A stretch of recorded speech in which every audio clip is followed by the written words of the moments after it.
హల్లెలూయా. పౌలు ఓడ ప్రయాణంలో ఉన్నప్పుడు ప్రయాణం సజావుగా సాగలేదు. కారణము ఓడ పగిలిపోయినప్పుడు ఒక చెక్క ముక్క ఆధారం తీసుకొని ఒక గ్రామానికి వెళ్ళటం జరిగింది. వెళ్ళిన తర్వాత అక్కడ వాళ్ళ దగ్గర ఉన్న ఆహారంలో తీసుకొని భుజించారు. భుజించిన తర్వాత అక్కడ కట్టెలు పేర్చు ఆల్రెడీ చలిలో ఉన్నారు కదా, కట్టెలు పేర్చుకొని వచ్చి అగ్ని మొంటించి వాళ్ళు చలి కాసుకుంటున్నారు. చలి కాసుకుంటుంటే వెంటనే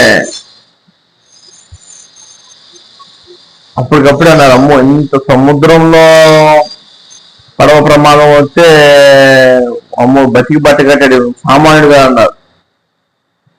అప్పుడు దాకా ఊడేశారు అమ్మన్నే. అప్పుడు నిప్పుల్లో చలిగాచుకుంటే వెంటనే ఎందుకు ఇట్లా చేతులు పడతాం కదా చలిగాచుకునేటప్పుడు, అది ఎట్లా కట్టెలో దొరికింది తెలియదు, అది సడన్గా వచ్చి కాటేలా చేసి ఇట్లా పట్టుకుంటుంది. అట్లా ఇట్లా ఇదిలిచ్చాడు. ఇలాగానే అక్కడ ఉన్న వాళ్ళు వచ్చి, అమ్మో ఇది సామాన్యమైన పాము కాదు, విషపాము, అయ్యో మరి దీనికి ఇది విషం ఎక్కిద్ది, మరి రండి నేను వైద్యం చేస్తాను అన్నట్లా ఆ మాట చెప్పట్లా. వీడు ఎంత దుర్మార్గుడు అయి ఉంటాడేమో, ఎంతమందికి దోహం చేశాడేమో, ఎంతమంది మోసం చేశాడేమో. పడవ ప్రమాణం తప్పించుకున్నా పాము నుంచి ప్రమాణం తప్పించుకోలేకపోయాడు, ఎక్కడికైనా సాగు తప్పలేదు అని అంటం జరిగింది. సాగు వీడిని వెంటాడుతూ ఉంది, నువ్వు మాత్రం ఏం చేస్తాడు అని అప్పటికప్పుడే పోయారు. అప్పటికప్పుడే మళ్ళీ దూషించారు. వాస్తవానికి ఏం చేయాలి? అయ్యా ఇక్కడ కొన్ని ఏ పాములు ఉంటాయి, ఏ జాతి పాములు ఉంటాయి, ఏ రకమైన పాములు ఉంటాయి అడగల. అయ్యా పలానా పాము విషపాము, కాటేసిన 10 నిమిషాలకు గంటకు చచ్చిపోతారు, దాన్ని బట్టి నేను పరిచయం చేస్తాను, రండి దాన్ని నేను విషయం తీస్తాను అలా. అలా కనుక పౌలు అన్నట్టుంటే జరగబోయేవాడు. కానీ అలా ఆయన కార్యము జరిగించకుండా, ఆయన పని కాకుండా ఏ సర్పము ఏ పాము కూడా ఏమి చేయలేదు. ఇది ఇచ్చేసి చలిగాచుకుంటున్నాడు. కూసేపుట్లో ఏమన్నా తెలుసా, అమ్మో ఇంతసేపు అయిన 10 నిమిషాలు అయింది, పావు అంటే నగరండి, ఇతనికేం కాలేదండి, అమ్మో ఇతను దేవత, ఒక దేవుడు. చూసారా మనుషులు అప్పటికప్పుడే పొగుడుతారు, అప్పటికప్పుడే నిన్ను పైకి లేపుతారు, అప్పటికే నిన్ను ఆయన ఇంత గొప్పవాడిని ఆయన అంటారు. మనుషుల యొక్క తత్వం అది. నిన్ను ఎట్లా పైకి నిలబెట్టాలో వాళ్ళకి తెలుసు. ఎందుకంటే మనుషులకున్న వ్యక్తిత్వం అది.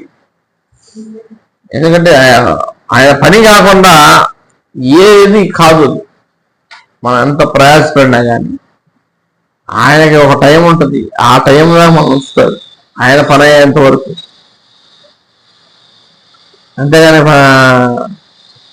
పంపించిన కుదరదు. అట్నే దేవుడి పని కూడా అవ్వాలి. అయ్యేదాకా ఏ మనిషి ఎంత ప్రయాసపడినా వ్యర్థమే. మనుషుడు వ్యర్థం అని దేవుడు ఎప్పుడు చెప్తూనే ఉంటాడు మనకు.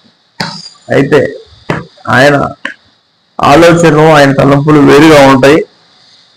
ఆయన అర్థం చేసుకోవాలి అంటే సామాన్యుడికి తెలియదు.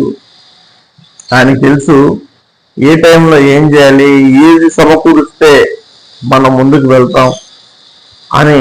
ఆయన హృదయానికి తలంపులు కావలి ఉంటాడు. ఆయన మన ఆలోచనకి తలంపులకి కావలి ఉన్న వ్యక్తి కాబట్టి ఆయనకు అన్ని సమస్తము తెలుసు. కాబట్టి ఆయన కృతజ్ఞత పూర్వకంగా మనం విన్నపించుకోవాలి. విన్నపించుకుంటే అప్పుడు దేవుడు ఆయన ఆత్మతోనూ శక్తితోనూ బలముతో నింపుతాడు. నింపటం వల్ల ఆత్మ మనం వశం అవ్వాలి. మెయిన్ ఆత్మ వశం ఎవరైతే అవుతారో వాళ్ళు నిత్య జీవానికి వారసులుగా అవబడతారు. అలా అవ్వాలి అంటే ఆయనే మనం ప్రతిరోజు ఆహ్వానించాలి. ఆయన హృదయం మన హృదయంలో ఆహ్వానిద్దామా ఇంక నుంచి, ఈ రోజు నుంచి. అయితే మళ్ళీ మన ఆది కాలంలోకి వెళ్దాం.